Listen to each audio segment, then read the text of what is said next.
Ladies and gentlemen, welcome back for another video. Today we are taking a look at MIO. It's a brand new game that just came out yesterday. It's called Memories in Orbit. If you are not aware, this is a 2D or 2.5D, basically a Metroidvania style platformer. And I was super interested in this game whenever it was showcased in one of the games showcased last year. I can't remember which one it was in, but I definitely thought the art style looked pretty cool. And I am generally speaking into Metroidvanias. And a lot of the reviews came out today and really got some pretty high scores. And the only thing that would maybe keep me off is apparently it does get pretty hard.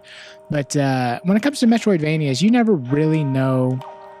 You really kind of pick your reviewer and gauge your take on their difficulty from the specific reviewer because, for one, like Silksong and Hollow Knight, like those are brutally hard games when it comes to Metroidvanias. But like for instance, like Ori and the Blind Forest or Ori and the Will of the Wisps, you might have some people that say that those are really difficult games too. And you might have other people that are like, no, those games are like a lot easier than say Silksong or something like that. And I will say the Ori games, I absolutely love those. And it definitely does take, some skill for the platforming sections and the chase sequences.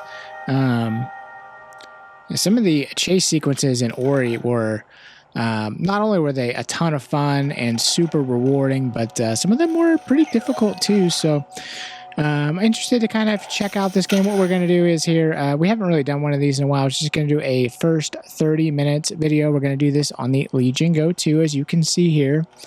And I will tell you the first maybe 6.5 minutes of this, I forgot that I had the Legion Go 2 set in HDR.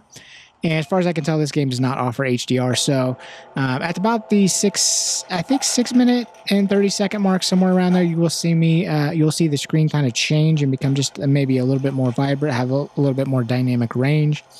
And that is because I went and shut off the HDR. So I'll let you know once we get to that point in the video. And we're going to run two separate settings in this video. So the first half of this, you can see it running just a little bit sub 60, which is totally fine for a platformer or like Metroidvania style games like that. I think, like 60 frames is totally fine. I've played most of the Metroidvanias that I've played at, 60 frames, no problem. But so this is basically 1080p and set to high. And this is kind of like what you're going to get. And totally playable this way if you want. But if you want to keep the 1080p and drop the setting down to just straight medium, that's what we did for the second half of the video. And you will see a massive difference in the frame rate.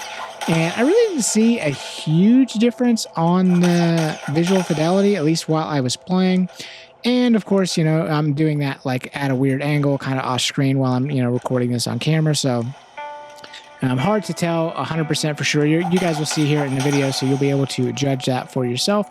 Or if you pick up this game, I believe it's $19.99. Picked it up on Steam. If you got it on the pre-order, I think it was $17.99. If you have Xbox Game Pass, this launched into Xbox Game Pass, so you can definitely do that through Xbox Game Pass. And it's also available on PlayStation as well. And I think they also had that $17.99 price, if I remember correctly.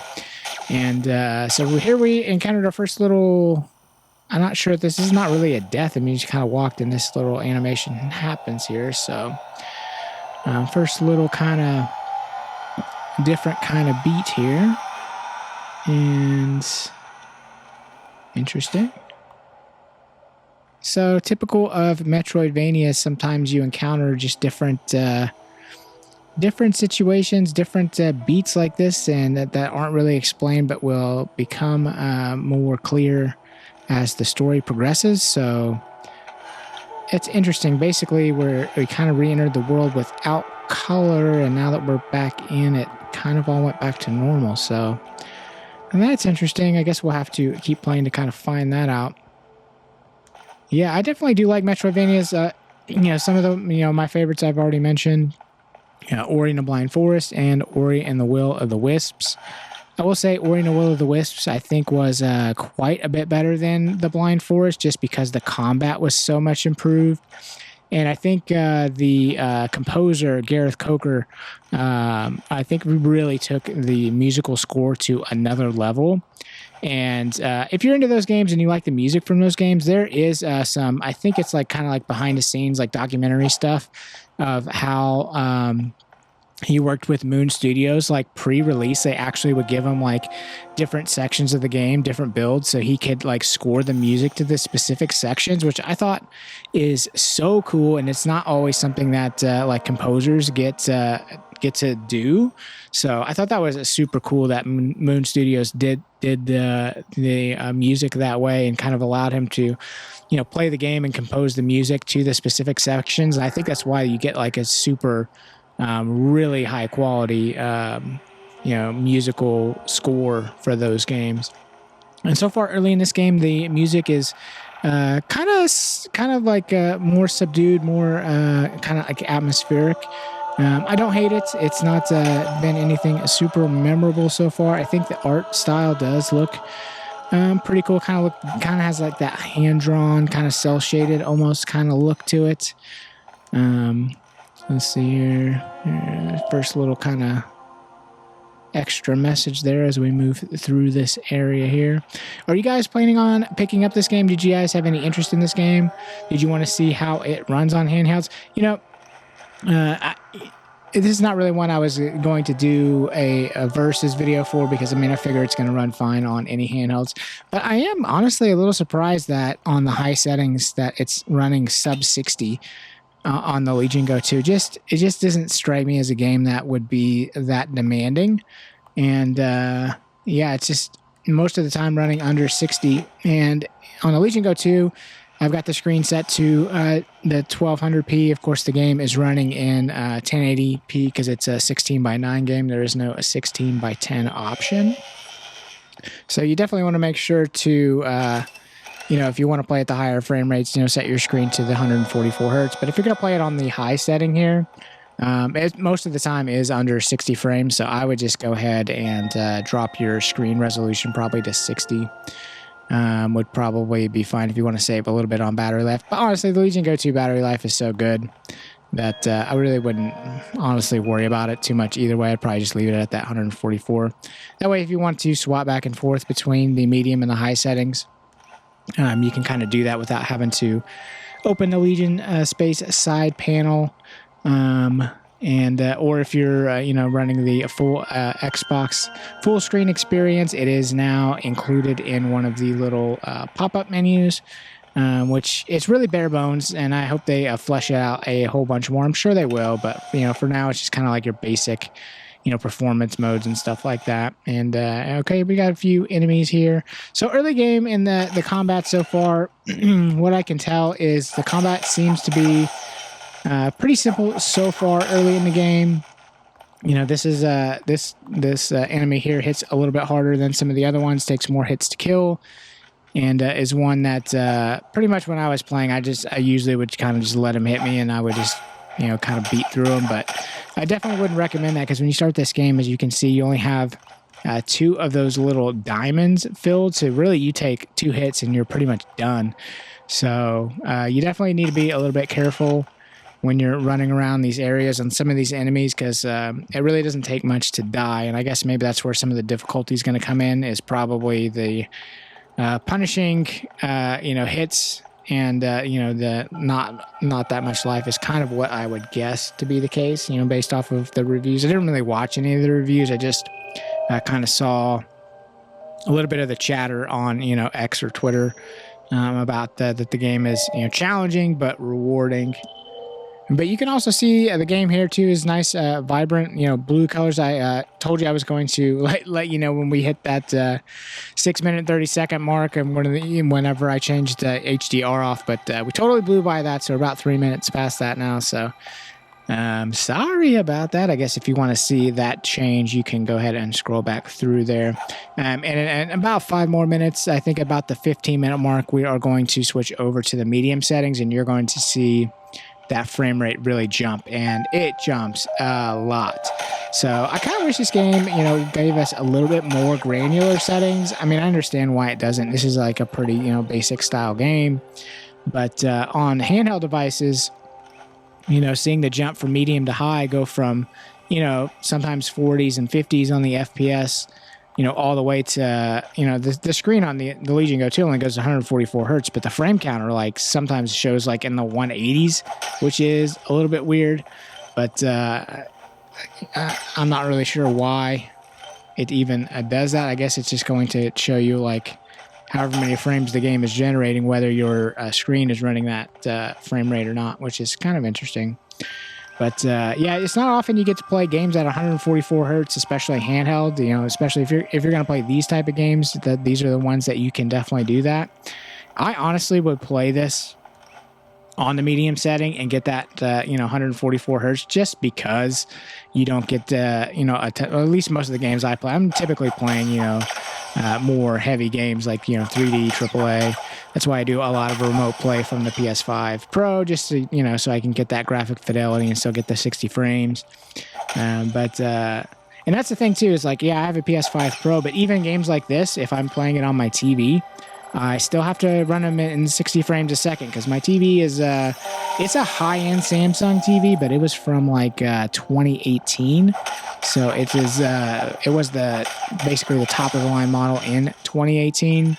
So it is an absolutely like awesome, you know, and basically has like tons of I forget what they call local array dimming. It's had tons of zones. Like it is awesome. It's like one of the best LCD screens that I've ever seen, you know, that could stand up, you know, next to an OLED display. Of course, it's not OLED, but the blacks on it are really deep black, and you get really minimal blooming because there are so many of the local dimming zones on it. So it is an awesome TV, but it came out before HDMI 2.1 was a thing, and I bought it, and this is maybe a little bit of a tangent, a side point, but it kind of applies to PC handhelds too. And it's like, make your purchasing decision on what is shipped, not, you know, promises. So like, you know, for instance, like on the Xbox ROG Ally X, it shipped with the Z2 Extreme with the AI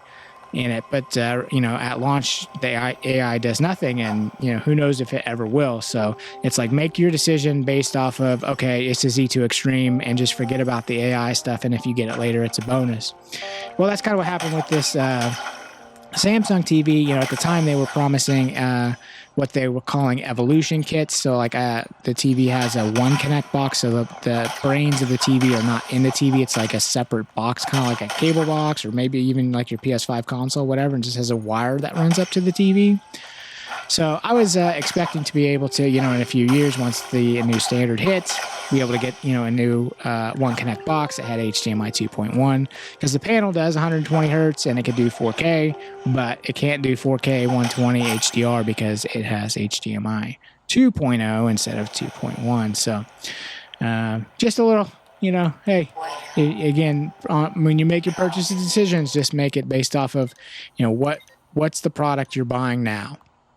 Because it doesn't really matter what they promise you. In the end, you may not get it. And then in the case of the Samsung TV, even though they were promising to continue those evolution kits, they did not. They discontinued them, and they never updated any evolution kits for my specific model. So I'm stuck at 4K 60 if I want to run HDR on my 75-inch Samsung Q9 FN.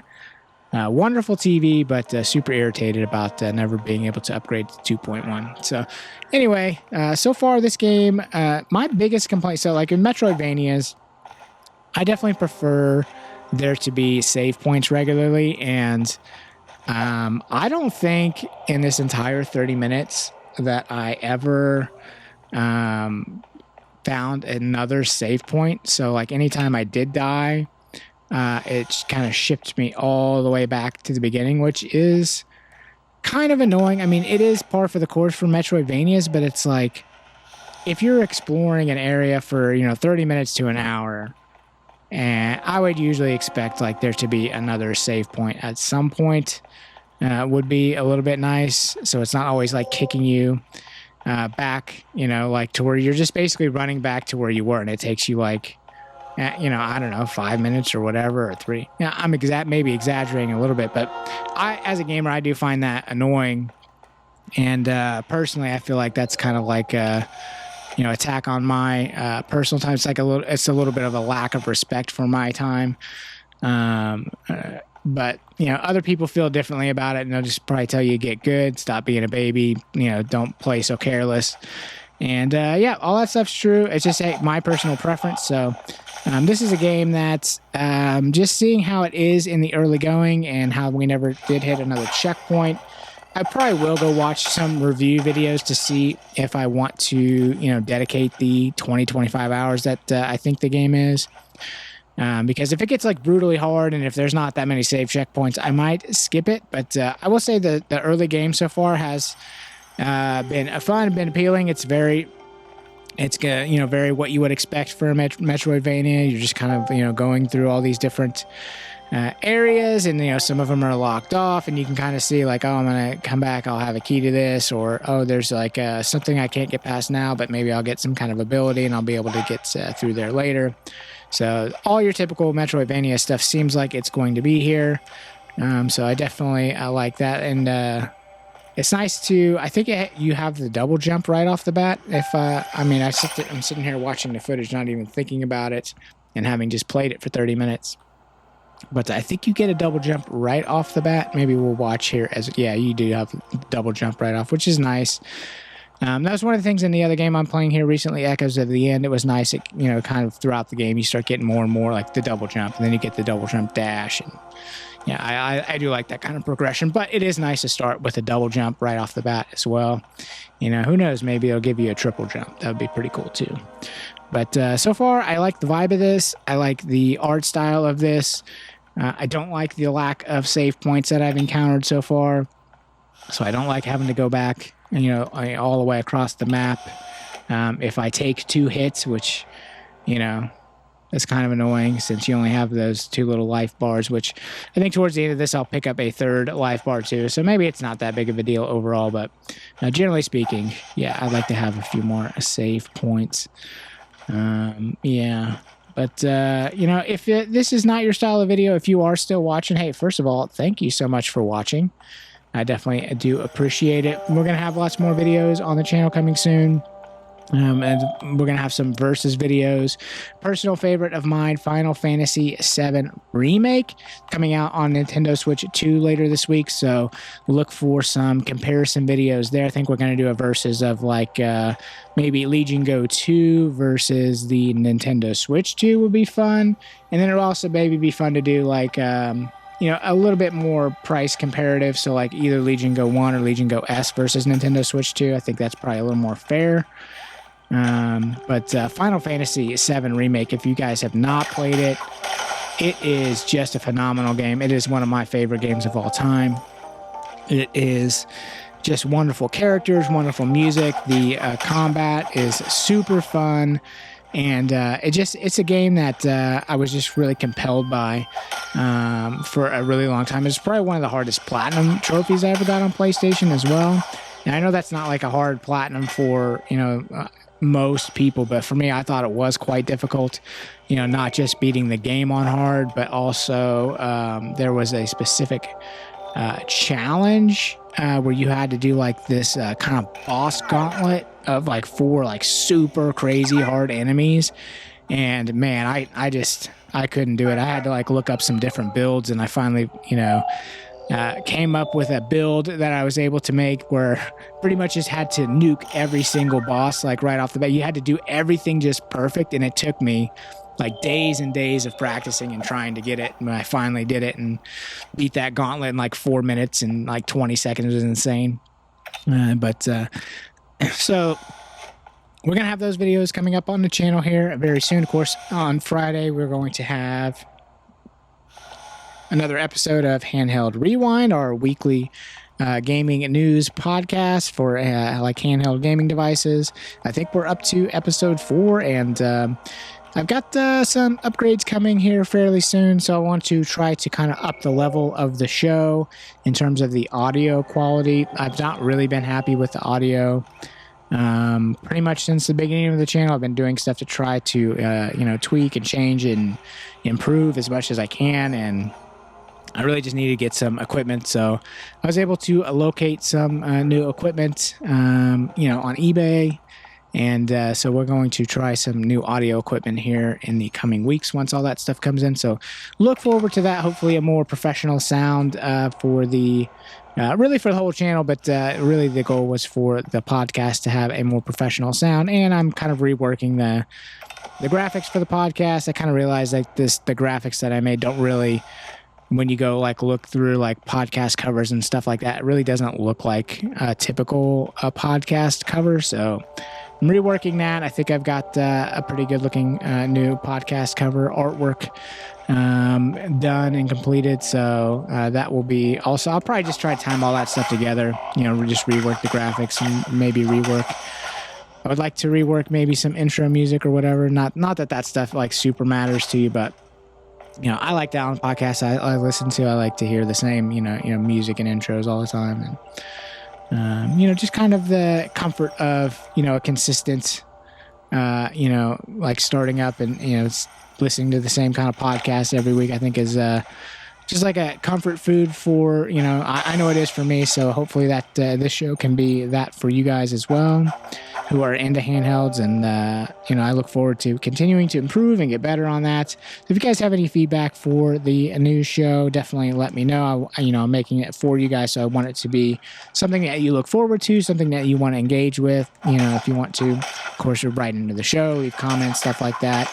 I would like to get more of your guys' interaction and input in the show, even if it's like, let's say there's a news story that broke, like let's say Nintendo announced a dual screen add-on for the Switch 2 yesterday or something, and that's going to be on Handheld Rewind this week, then you can certainly you can send me a DM on Twitter. You can send an email to the blame.games.hr@gmail.com, or you can make a post on YouTube, or you can make a comment on last week's podcast YouTube thread, whatever you want to do. You can leave those there, so that way I can maybe read your comment on the show, and we can even use those to lead into the news, which would be super cool. But even if you just have other questions or things that you want to talk about, things that are on your mind, hell, it could just be a game that you're playing and you want other people to know about, maybe something like this. You're watching this video, maybe you didn't even know that this game was coming out or about it at all. So that's kind of one of the other goals that I have for the channel is, not just covering the handheld gaming devices and news and stuff like that, but also, sharing really the games, because there are so many games that come out nowadays that it is sometimes really hard, especially if you're just, more of a, casual gamer in terms of like, maybe you listen to this podcast, watch some YouTube videos, but maybe you don't know every single game that's coming out. So me being able to highlight something like this might be something that can benefit you. Or the other game I played recently, Echoes of the End, which you'll hear about that on a podcast on Friday. Got a lot to say about that. And I think that is it's just another game that just gets lost in the shuffle, man. It's just like, it's a good game, and I don't know anybody who's played it. I don't know that they sold that many copies. I really have no idea. It came out during a really crowded time, and just kind of came and went, and it was already on sale for $20 on PSN, so I snatched it up, and when I finished Chronos, I was like, okay, let me jump into this, and it's like a really fun 15-hour third-person action-adventure, linear. It's kind of like, your Uncharted type of games, like your Tomb Raider type of games, where it's just like a straight linear path, lots of platforming, lots of environmental puzzles. You've got some enemy encounters. The combat's not like super crazy. And the combat kind of reminds me a little bit of like South of Midnight in terms of like, it's just like, oh, you get through a section, it's like, oh, okay, time for some combat. Here's some combat. And then like you go through another platforming section and it's like, oh, it's time for some more combat. So here's some more combat. But I think this combat is way more fun than South of Midnight, and it does evolve. You get some different enemies in the mid and the late game, and you get like lots of different abilities that just make it really fun to play the combat. But yeah, I'll be talking about that on the show on Friday, and you know, I don't know what you guys want to see in these first 30-minute videos. Would you prefer I just shut up and you just watch the 30 minutes with no commentary? Definitely let me know in the comments below.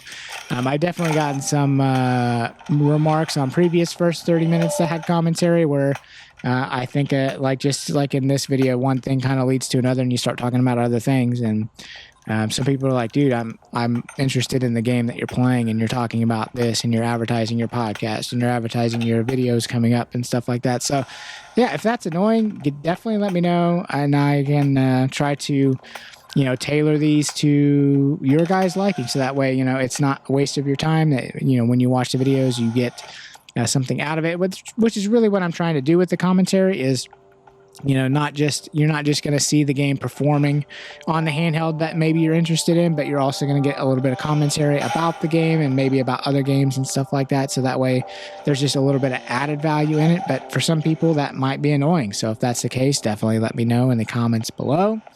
And, or maybe 30 minutes is too long. Maybe you just want to see like, hey, 5 minutes on high settings, 5 minutes on medium settings, good to go. You know, I don't really know what's best. It seems like the longer the video, the more you guys, the higher the watch time will go, and the more the video will get pushed out. So I really don't know. You know, when I do shorter videos, it seems like they go nowhere. So yeah, but I'm making these videos for you guys, so definitely let me know what you like, and I will take that feedback to heart, and you know, try to make all the videos that we put on the channel better for you guys. And yeah, that goes for the new show on Friday. It goes for versus videos. It goes for handheld console reviews, which those seem to be the most liked ones on the channel, the most viewed, the most good comments is the handheld, you know, reviews and overviews, which, you know, you can only do so many of those because there's only so many handhelds out there. But I probably need to come back and do a full review on the Legion Go 2 because it's a device that, I mean, I got it. And, okay, this is like in a lot of Metroidvanias, you come in this area and it's like, okay, here's something is here, and it kind of locks you in the area and you got to go through a bunch of enemies to get the reward. So this is kind of a cool little expected combat area here. But what was I saying? Oh, yeah. And anyway, let me know, like, for new games, when we're just kind of, like, showing it off and, you know, showing, like, you know, maybe running through a couple of different settings that you might be interested in trying, seeing how it performs at, you know, different settings, you know, what FPS you can get, what kind of image quality, stuff like that. Let me know what kind of video you want to see. Like, do you want to see me playing with the settings and tweaking them, or do you just want to be like, you know, do that stuff off camera and then be like, hey, here's 5 minutes at these settings, here's 5 minutes at these settings, and these are why I recommend these two settings or whatever. Again, at the end of the day, it's about you guys and what you want to watch and what you'll, you know, continue to watch. You know, some of you guys will watch all 30 minutes of this video, and other people will watch 2 minutes of it. They'll scrub through here, scrub through there, so they won't even know that it was running in the incorrect not resolution, but dynamic range at the beginning. They won't know that I cut to that. They won't know that I'm running medium settings or high settings, you know, just because they'll just kind of scrub through and see for themselves. But, you know, hey, for you guys that are still watching all the way through, you're my people. I love y'all. Leave me a comment. I definitely want to interact with you guys. And let me know, too, as far as, like, membership goes. If you would prefer, like, should I, like, the Discord, like, right now it's private Discord for members only, which there's nobody in there yet. We do have a couple members, but nobody's dropped in there. Are you interested in a Discord? Do you want to see one? Let me know. And, hey, thank you guys so much for watching. We will see you in the next one.